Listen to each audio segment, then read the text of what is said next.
நடந்து முடிந்த தமிழ்நாடு சட்டமன்ற தேர்தலில் அனைத்து இந்திய அண்ணா திராவிட முன்னேற்ற கழகம் பொதுச் செயலாளர் தலைமையிலான எடப்பாடி பழனிசாமி தலைமையிலான அனைத்து இந்திய அண்ணா திராவிட முன்னேற்ற கழகம் மீண்டும் ஒரு தோல்வியிலே படுதோல்வியை நாங்கள் சந்தித்திருக்கிறோம். இந்த தோல்வி என்பது ஏதோ இந்த தேர்தலில் மட்டும் வந்த தோல்வி அல்ல. இது 2019ஆம் ஆண்டு இருந்து தொடர் தோல்வியை 2 நாடாளுமன்றம், 2 சட்டமன்றம் மற்றும் பல்வேறு இடைத்தேர்தல்களே தொடர் தோல்வியை அனைத்து இந்திய அண்ணா திராவிட முன்னேற்ற கழகம் சந்தித்து வருகிறது. தோல்விக்கு தோல்வி அண்ணா திராவிட முன்னேற்ற கழகத்தினுடைய வாக்கு வங்கி சரிவை நோக்கி சென்று கொண்டிருக்கிறது. இது இந்த இயக்கத்திற்குடைய மிகப்பெரிய அச்சுறுத்தல். இந்த தோல்விக்கான காரணங்களை ஆய்வு செய்ய வேண்டும், ஆராய வேண்டும், கலந்தாலோசிக்க வேண்டும். அனைத்து இந்திய அண்ணா திராவிட முன்னேற்ற கழகத்தை மீண்டும் எப்படி வெற்றி பாதைக்கு கொண்டு வர வேண்டும், புத்துயிரூட்ட வேண்டும், இளைஞர்களை இந்த இயக்கத்தில் இணைத்து ஒரு வளர்ச்சி பாதையிலே கொண்டு செல்ல வேண்டும் என்று காரணத்திற்காக நாங்கள் எல்லாம் இந்த தோல்விக்கு பிறகு கோரிக்கை வைத்தோம். இதை பற்றி கலந்தாலோசிக்க வேண்டும் என்று சொன்னோம். கடந்த 2024 நடைபெற்ற நாடாளுமன்ற தேர்தல், அந்த தேர்தல் தோல்விக்கு பிறகும் நாங்கள் சொன்னோம், நாங்கள் சந்தித்து பேசினோம். நாங்கள் ஒரு 6 பேர் சந்தித்து அவர் வீட்டில் பேசினோம், தனியாக சொன்னோம். இனியும்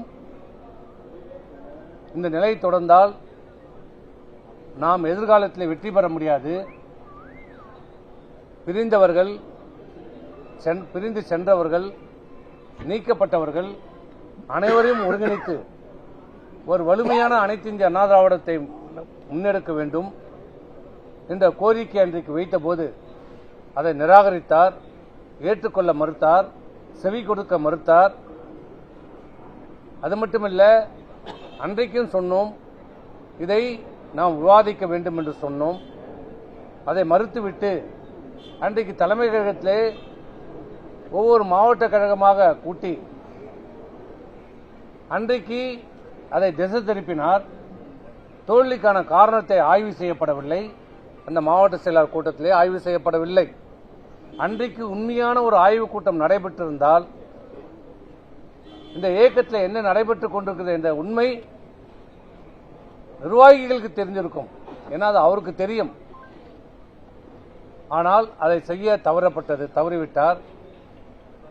இன்றைக்கு இந்த அனைத்து இந்திய அண்ணா திராவிட முன்னேற்ற கழகத்தை ஒன்றிணைக்க மறுத்த காரணத்தால், விலகியவர்களை சேர்க்க மறுத்த காரணத்தால், வலிமையான ஒரு அனைத்து இந்திய அண்ணா திராவிட முன்னேற்ற கழகத்தை முன்னிறுத்தாத காரணத்தால், வலிமையான ஒரு கூட்டணியை அமைக்க மறுத்த காரணத்தால், உதாசீனப்படுத்திய காரணத்தால் நாங்கள் இருக்கிற அனைத்து நிர்வாகிகளும், இன்று அவரோடு இருக்கிற நிர்வாகிகளும் ஆகட்டும், இங்கு இருக்கிற நிர்வாகிகளாகட்டும், எல்லோரும் சொன்னோம், வலிமையான கூட்டணியை வையுங்கள், அமையுங்கள். இன்றைக்கு நமக்கு தேவை தமிழக வெற்றி கூட்டணியோடு கூட்டணி வையுங்கள் என்று அத்தனை பேரும் சொன்னோம். தமிழக வெற்றி கழகத்தின் சார்பாகவும் கூட்டணி வைப்பதற்கு நம்மோடு பேச்சு நடத்தினார்கள். இன்று அவர் இல்லை என்று மறுக்கலாம். ஆனால் உண்மை அதுதான், நிதர்சனமான உண்மை அதுதான். ஆனால் அவர்களை, கூட்டணி பேச வந்தவர்களை உதாசீனப்படுத்தினார். கூட்டணி எப்படியெல்லாம் அமையக்கூடாது என்பதற்காக எப்படியெல்லாம் பேச வேண்டுமோ அதையெல்லாம் பேசி அவர்களை வெளியேற்றுவதிலே குறியாக இருந்தார். தமிழக வெற்றி கழகத்தை மட்டுமல்ல, தேசிய முற்போக்கு திராவிட கழகத்தையும் சேர்ப்பதற்கு அவருக்கு மனமில்லை. அதை 0.5% கட்சி என்று சொன்னார். இப்படி சொன்னால் எந்த கட்சி ஏற்றுக்கொள்ளும், தாங்கிக் கொள்வார்கள்? அவர்களையும் வலுக்கட்டாயமாக இந்த கூட்டணியிலிருந்து வெளியேற்றப்பட்டார்கள். இப்படி யாரையுமே அரவணைக்காமல் டாக்டர் கிருஷ்ணசாமி இப்படி யாரையுமே அரவணைக்காமல் நான் மட்டும் இருந்தால் போதும், எனக்கு மட்டும்தான் வாக்களிப்பார்கள் என்ற மனநிலையிலே யாரையுமே அரவணைக்காமல் இயக்கத்திலே விட்டு சென்ற இந்த இயக்கத்திற்காக ஒரு காலத்தில் பாடுபட்டவர்கள் ஏதோ ஒரு காரணத்திற்காக அவர் தவறு செய்திருந்தாலும் அவர் திருந்தி நான் இந்த இயக்கத்திலே வருகிறேன், எனக்கு எந்த பொறுப்பும் வேண்டாம், ஒரு உறுப்பினராக இருக்கிறேன் என்று கடைசி வரைக்கும் ஓபிஎஸ் சொன்னார். அவர் திராவிட முன்னேற்ற கழகத்தில் சேருவதற்கு முன்னால் கூட சொன்னார், என்னை அனைத்து இந்திய அண்ணா திராவிட முன்னேற்ற கழகத்திலே ஒரு உறுப்பினராக என்னை இணைத்துக் கொள்ளுங்கள் என்று சொன்னார். ஆனால் அதையும் ஏற்றுக்கொள்ள மறுத்தார். நான் சேர்க்க மாட்டேன், எந்த காரணத்தை கொண்டும் அந்த 4 பேரை நான் சேர்க்க மாட்டேன் என்று சொன்னார். இப்படி ஆனால் இன்றைக்கு ஒரு அறிக்கை விட்டிருக்கிறார். எப்போது கண்கட்ட பிறகு சூரிய நமஸ்காரம். என்ன சொல்லுகிறார் அந்த அறிக்கையிலே? இன்று வரை இயக்கத்திற்கு துரோகம் செய்தவர்கள் மீது நடவடிக்கை எடுப்பதும் அவர்கள் திருந்தினால் தாயுள்ளத்துடன் மீண்டும் ஏற்றுக்கொள்ளவும் தெரியும். அவர்களின் வழிகாட்டலின்படியே இன்று நாம் செயலாற்றி வருகிறோம். அப்படியா செயலாற்றீங்க? இன்றைக்கு தனக்கு தன்னுடைய பொறுப்புக்கு பாதிப்பு வருகிறது என்ற உடனே தவறு செய்தவர்கள் திருந்தி வந்தால் நாங்கள் ஏற்றுக்கொள்வோம் என்று சொல்கிறார். இது ஏன் கடந்த காலத்திலே செய்திருந்தால், இருந்தவர்களை இணைத்திருந்தால், ஒருங்கிணைத்திருந்தால் இந்த நிலைமை ஏன் அனைத்து இந்திய அண்ணா திராவிட முன்னேற்ற கழகத்துக்கு இன்று ஏற்பட்டிருக்கும்? இன்றைக்கு எடப்பாடி பழனிசாமி தமிழ்நாட்டினுடைய முதலமைச்சராக வந்திருப்பார். இல்லை என்றாலும் அவருடைய கண்ணசைவிலே ஆட்சி அமைந்திருக்கும். அதை தடுத்தது யார்? அதை கெடுத்தது யார்? கெடுத்தது மட்டுமல்ல, மிகப்பெரிய இயக்கமான அந்த அனைத்து இந்திய அண்ணா திராவிட முன்னேற்ற கழகத்தை இன்றைக்கு படுதோல்வி அடைய செய்ததற்கு யார் காரணம்? எல்லாம் செய்துவிட்டு தங்களை நல்லவர்களைப் போல இன்றைக்கு அடையாளம் காட்டிக் கொண்டிருக்கிறார்கள். நாங்கள் ஏதோ துரோகம் செய்து விட்டதாகவும், நாங்கள் ஏதோ இந்த இயக்கத்தை பிளவுபடுத்துவதாகவும் இன்றைக்கு செய்திகள் செல்கிறார். அன்றைக்கு நாங்கள் பேட்டி கொடுத்தோமே தவிர எங்களுடைய நிலைப்பாட்டை சொன்னோம். அதுக்கப்புறம் இன்னைக்கு தான் நாங்கள் வரோம். நாங்கள் யாரை பற்றியும் குறை சொல்லல. இன்னைக்கு இருக்கிற எடப்பாடி பொதுச் செயலாளர் எடப்பாடியை பற்றியும் நான் எந்த குறையும் சொல்லவில்லை. அவர் செய்திருக்கிற தவறுகளை தான் நாங்கள் சுட்டிக்காட்டணும். தனிப்பட்ட முறையில் நாங்கள் யாரையுமே தவறாகவோ விமர்சனம் செய்யவில்லை, இப்பயும் செய்யவில்லை, நாளைக்கும் நாங்கள் செய்ய மாட்டோம். ஏன்னா நாங்கள் எல்லாம் ஒரு காலத்தில் ஒன்றாக பயணித்தவர்கள், செய்ய மாட்டோம். ஆனால் அங்கே என்ன நடக்கிறது? எங்களை பற்றி, என்னை பற்றி, குடும்பத்தை பற்றி, உங்களுடன் இருந்தால் நான் நல்லவன், நான் இல்லை என்றால் நான் துரோகி, என்னை பற்றி விமர்சிப்பது, குடும்பத்தை பற்றி விமர்சிப்பது, இதுதான் உங்க தலைமை பதவிக்கு தகுதியா? எங்களுக்கு பேச தெரியாதா? பேச வேண்டுமென்றால் எல்லாம் பேசலாம், ஆனால் நாங்கள் பேச மாட்டோம்.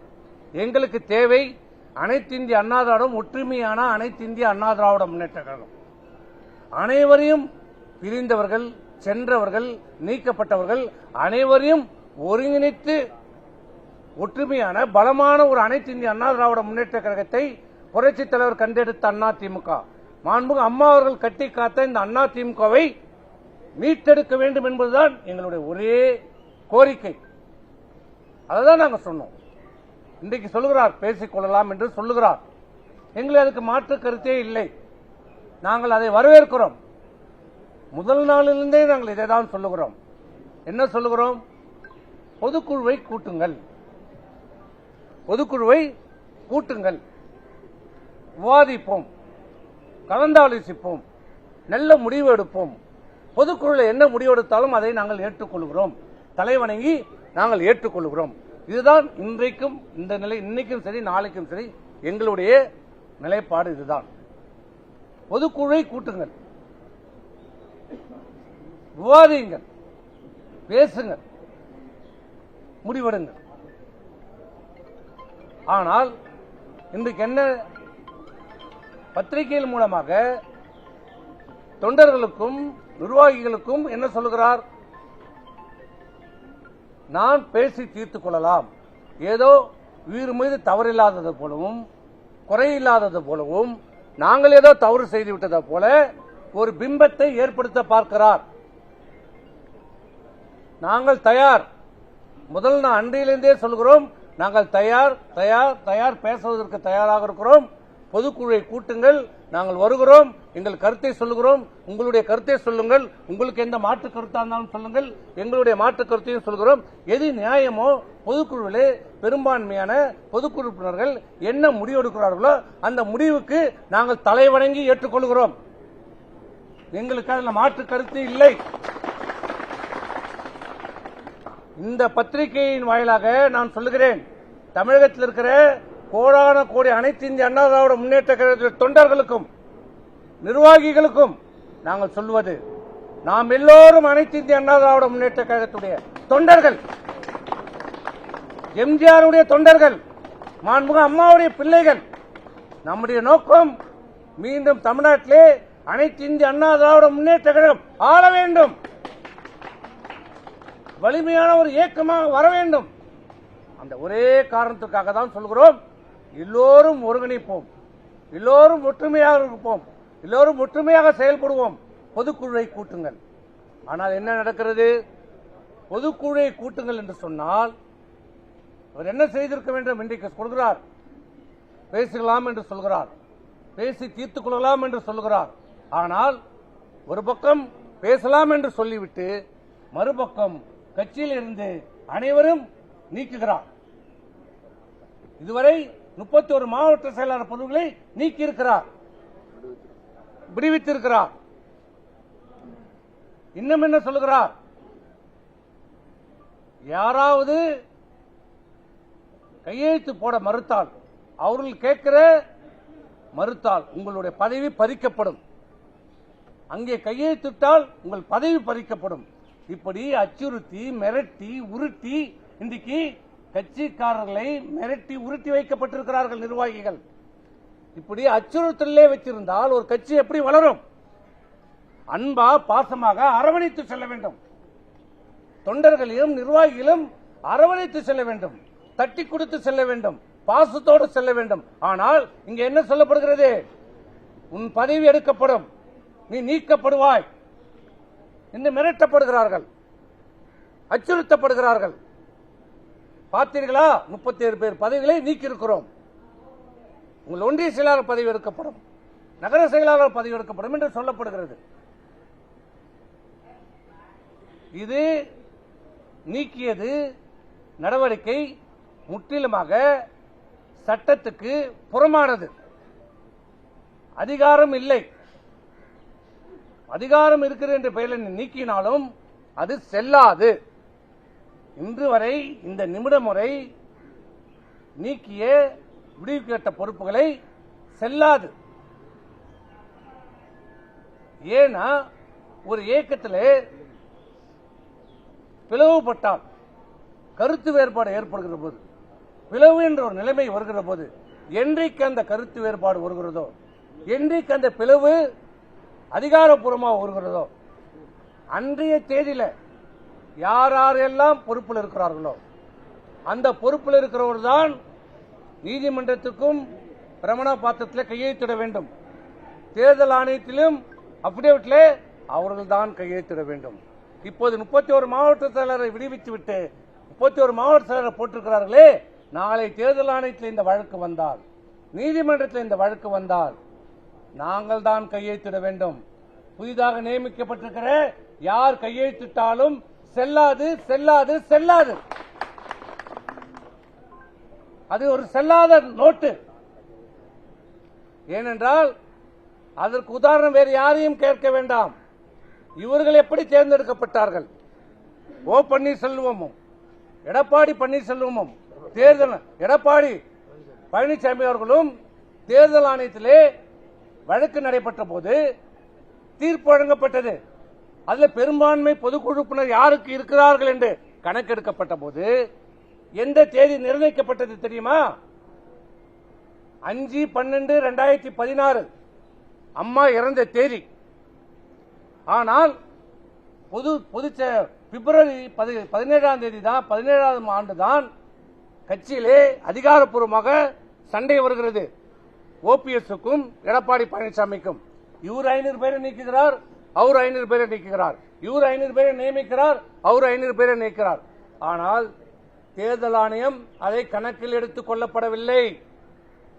முந்தைய பொதுச் செயலாளர் உங்களுக்குள் ஏன் பிளவு ஏற்பட்டது? என்ன காரணம்? அதற்கு காரணம் மாண்புமிகு அம்மா இறப்பு. அந்த இறந்த தேதியிலே 5/12/16 யார் மாவட்ட செயலாளர், யார் ஒன்றிய செயலாளர், யார் நகர செயலாளர், யார் பேரூர் செயலாளர், யார் பொதுக்குழு உறுப்பினர், யார் தலைமை நிர்வாகிகளோ அவருடைய கையெழுத்து மட்டும்தான் செல்லும் என்று சொல்லி அவருடைய கையெழுத்தை பெற்றுக் கொடுத்து அதில் பெரும்பான்மை ஆதரவை பெற்றுதான் திரு ஓ பன்னீர்செல்வம் ஒருங்கிணைப்பாளராகவும் திரு எடப்பாடி பழனிசாமி அவர்கள் இணை ஒருங்கிணைப்பாளராகவும் தேர்தல் ஆணையத்தால் ஏற்றுக்கொள்ளப்பட்டது. அதுதான் இன்றைக்கு நிலைமை. இன்றைக்கு என்ன நிலைமை? 4ஆம் தேதி தேர்தல் தேதி அறிவிக்கப்படுகிறது. 5ஆம் தேதி இவர் திமுகவோடு தேர்தல் முடிவுகள் அறிவிக்கப்படுகிறது. 4ஆம் தேதி 5ஆம் தேதியே திமுகவோடு சேர்ந்து ஆட்சி அமைக்க வேண்டும் என்று இன்றைய பொதுச் செயலாளர் எடப்பாடி சாமி சொன்னவுடனே கருத்து வேறுபாடு வருகிறது. 2 குழுவாக பிரிகிறது. இது ஒன்று. ஆனால் அதிகாரப்பூர்வமாக திரு எடப்பாடி பழனிசாமி அவர்கள் சட்டமன்றத்திலே தற்காலிக சபாநாயகத்திலே நான் தான் தேர்ந்தெடுக்கப்பட்ட சட்டமன்ற தலைவர் என்று மனு கொடுக்கிறார். இங்கே திரு வேலுமணி அவர்கள் என்னை தான் தேர்ந்தெடுக்கப்பட்டிருக்கிறார் என்று ஒரு மனுவை கொடுக்கிறார். ஆக அதிமுகவிலே 2 குழுக்கள் மனு கொடுக்கிறது. காஸ் ஆஃப் ஆக்ஷன் எங்க வருது? 5ஆம் தேதி, அதிகாரப்பூர்வமாக 11ஆம் தேதி. அன்றைக்கு யாரெல்லாம் பொறுப்பில் இருந்தார்களோ அவர்கள் தான் தொடர்ந்து பதவிகளை நீடிப்பார்கள். ஆகவே நீங்கள் நீக்கியது செல்லாது, அமலுக்கு வராது. ஆகவே தமிழகத்தில் இருக்கிற ஒன்றிய நகர செயலாளர்களுக்கு நன்றாக தெரிந்து கொள்ளுங்கள். உங்களை அச்சுறுத்துவதோ மிரட்டுவதோ எதற்கும் உதவாது. நீங்கள் அச்சப்பட வேண்டியதில்லை, பயப்பட வேண்டியதில்லை. தைரியமாக இருங்கள். உங்களுடைய பதவி, நீங்கள் தான் ஒன்றிய செயலாளர், நீங்கள் தான் நகர செயலாளர், நீங்கள் தான் பேரூர் செயலாளர். அதில் எந்த மாற்று கருத்தும் இல்லை. ஆகவே பொதுக்குழு நாங்க என்ன சொல்றோம்? இன்னைக்கு என்ன சொல்கிறார்? பேசிக்கொள்ளலாம், சந்தோஷம், வரவேற்கிறோம். எங்களுக்கு அதுல மாற்று கருத்தே இல்லை. எங்களுக்கு மாற்று கருத்தே இல்லை. பேசிக்கலாம். எங்களுக்கு வேண்டியது ஒற்றுமையான அதிமுக. பேசுங்க, பொதுக்குழு கூட்டுங்க, பேசுவோம். ஆனால் நீங்க என்ன சொல்கிறீங்களே? இது ஜனநாயக நாடு, உலகத்திலே மிகப்பெரிய ஜனநாயக நாடு. ஒவ்வொரு அமைப்பும் ஜனநாயக ரீதியாக செயல்பட வேண்டும் என்பதுதான் இந்திய அரசியலமைப்பு சட்டத்தினுடைய அடிப்படை. அதிலும் குறிப்பாக ஒவ்வொரு அரசியல் கட்சிகளும் தங்களுக்கென்று விதிமுறைகளை வகுத்துக் கொள்ள வேண்டும். அந்த விதிமுறைகள் படிதான் நடைபெற வேண்டும். விதிமுறைகளுக்கு மீறி யாரும் நடைபெறக்கூடாது. அந்த சட்ட திட்டங்களை தேர்தல் ஆணையத்திலே பதிவு செய்யப்பட வேண்டும். இப்ப அனைத்து இந்திய அண்ணா திராவிட கழகத்துக்கென்று சட்ட விதிகள் உருவாக்கப்பட்டு தேர்தல் ஆணையத்திலே பதிவு செய்யப்பட்டிருக்கிறது. அந்த விதியிலே விதி 19 கிளாஸ் 7 என்ன சொல்லுது? 5இல் 1 பாகம் பொதுக்குழு உறுப்பினர்கள் கையொப்பமிட்டு சிறப்பு பொதுக்குழுவை கூட்ட வேண்டும் என்று பொதுச் செயலாளரிடம் கொடுத்தால் கொடுக்கப்பட்ட தேதியிலிருந்து 30 நாட்களுக்குள்ளாக சிறப்பு பொதுக்குழுவை கூட்ட வேண்டும் என்று அனைத்து இந்திய அண்ணா திராவிட முன்னேற்ற கழகம் புரட்சி தலைவர் இயக்கிய சட்ட விதியிலே தெளிவாக சொல்லப்பட்டிருக்கிறது. அப்படி சொல்லப்பட்ட நிலைமையிலே இன்றைக்கு என்ன செய்கிறார்கள்? பொதுச் செயலாளர் சொன்னதாக சொல்லி ஒரு சுற்றறிக்கை அனுப்பியிருக்கிறார்கள். பொதுக்குழுவை கூட்ட வேண்டாம், நீங்களே தொடரலாம், கூட்ட வேண்டாம், கூட்டக்கூடாது என்று கையெழுத்து பெறுகிறது. இது எதை காட்டுகிறது? ஒரு கட்சியினுடைய பொதுச் செயலாளர் அந்த கட்சியினுடைய சட்டத்திட்டத்திற்கு எதிராக செயல்படுகிறார், ஜனநாயக முறையிலே செயல்பட மறுக்கிறார், சர்வாதிகாரத்தனமாக செயல்பட வேண்டும் என்று சொல்லுகிறார். எப்படி சொல்லலாம்? ஒரு கருத்துக்கு ஆதரவு எதிர்ப்பு என்பது இருக்கும், அதுதான் ஜனநாயகம். பேசவே கூடாது, கேள்வியே கேட்கக்கூடாது, எதிர்த்து பேசவே கூடாது, நான் சொல்வதுதான் சட்டம் என்று சொன்னால் இதை எப்படி ஏற்றுக்கொள்ள முடியும்? பேசிக்கொள்ளலாம் என்று சொல்லுகிறீர்கள், ஆனால் இப்படி பேசிக்கொள்ளலாம் என்று ஒரு பக்கம் சொல்லிவிட்டு மறுபக்கம் அனைவரையும் கட்சி பதவியில் நீக்குகிறீர்கள், கட்சியை விட்டு நீக்குகிறீர்கள், பொதுக்குழுவை கூட்ட வேண்டாம் என்று கையெழுத்து பெறுகிறீர்கள். இது எந்த விதத்தில் நியாயம்? இது எந்த விதத்தில் நியாயம்? பேச வேண்டும் என்று சொன்னால் உண்மையாக பேச வேண்டும், உண்மையான எண்ணம் இருக்க வேண்டும், மனம் இருக்க வேண்டும். மக்களுக்காக, தொண்டர்களை ஏமாற்றுவதற்காக சொல்லக்கூடாது. சொல்லுகிறார் அனைத்து இந்திய அண்ணா திராவிட முன்னேற்ற கழகம் தேர்தலில் வெற்றியும் தோல்வியும் சகஜம். உண்மை, நாங்கள் ஏற்றுக்கிறோம். தேர்தலில் வெற்றி தோல்வி சகஜம். ஆனா இங்க தோல்வியே தானே சந்திச்சுட்டு இருக்கிறோம். அதுதானே இங்க பிரச்சனையா தானே. ஒரு தோல்வி இல்லை, 2 தோல்வி இல்லை, 3 தோல்வி இல்லை, தோல்வியை கூட சந்திச்சுக்கலாம். ஆனா அந்த தோல்வியை பற்றி நான் விவாதிக்கவே மாட்டேன்னா என்ன? நாங்க என்ன சொல்றோம்? தோல்வி விவாதிங்க. ஏன், என்ன காரணம்? விவாதிக்க தான் சொல்றோம், ஆனா நான் விவாதிக்கவே மாட்டேன். அது எந்த விதத்தில் நியாயம்? எந்த வித ஜனநாயகம்? சொல்லுங்க. அது மட்டும் இல்ல, இன்னொன்னு சொல்றார், பதவி இல்லாமலும் மக்களுக்காக போராடும் இயக்கம், தேர்தலில் இருந்து பாடம் கற்றுக்கொள்ளும் இயக்கம். பாடம் கத்துக்கிற மாதிரி தெரியலையே. தோல்விகளை வெற்றியாக்கி ஆட்சியை பிடிக்கும் இயக்கம். ஆமா, எப்ப? புரட்சி தலைவி அம்மா இருக்கிற வரைக்கும் தோல்வியை வெற்றியாக்கி காட்டிய தலைவி புரட்சி தலைவி அம்மா. தோல்வி ஏற்பட்டாலும் அந்த தோல்வியை என்னுடைய தோல்வி, தோல்விக்கு நான் தான் காரணம் என்று நேரடியாக ஒப்புக்கொள்கிற தைரியம் உள்ள தலைவி புரட்சி தலைவி அம்மா. இங்கே தோல்வியும் ஒட்டுக்கொள்ளவில்லை, வெற்றியும் இல்லை, மனப்பக்குவம் இல்லை.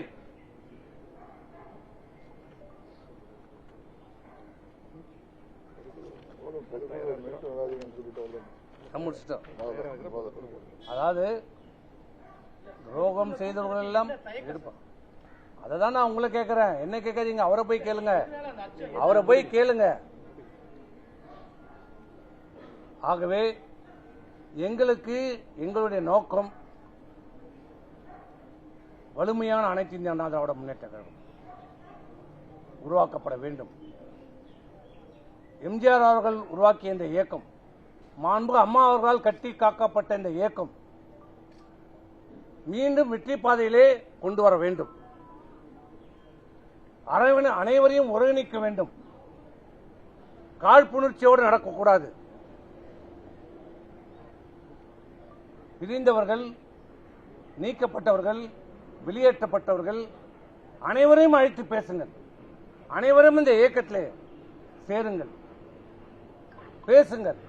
எங்களுடைய ஒரே கோரிக்கை, நாங்கள் பேச தயார், ஆனால் நீங்கள் பொதுக்குழுவை கூட்டுங்கள். எங்களுக்கு எந்தவித பொதுக்குழுவை கூட்டுவதற்கு எந்த நிபந்தனையும் எங்களுக்கு இல்லை. பொதுக்குழுவை கூட்டுங்கள், விவாதியுங்கள். பொதுக்குழுவில் என்ன முடிவெடுக்கிறார்களோ அதை நாங்கள் ஏற்றுக்கொள்கிறோம். நாங்கள் ஏற்றுக்கொள்ள அனைவரும் தயார். உங்களுடைய அழைப்புக்கு நாங்கள் தயார், ஆனால் பொதுக்குழுவை கூட்டுங்கள். நன்றி.